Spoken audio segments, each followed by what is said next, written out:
Downloading your account data from Xbox is a straightforward process. Follow these steps to ensure you retrieve your information successfully.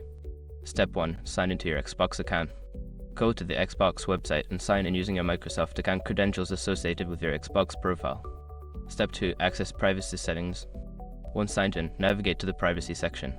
This can typically be found in your account settings or profile options.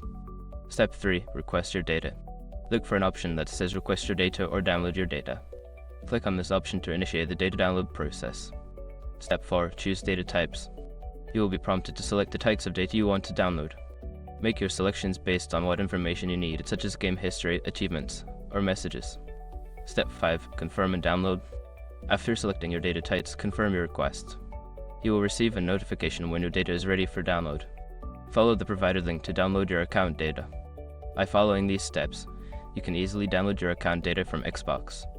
If you encounter any issues, refer to the Xbox support page for further assistance.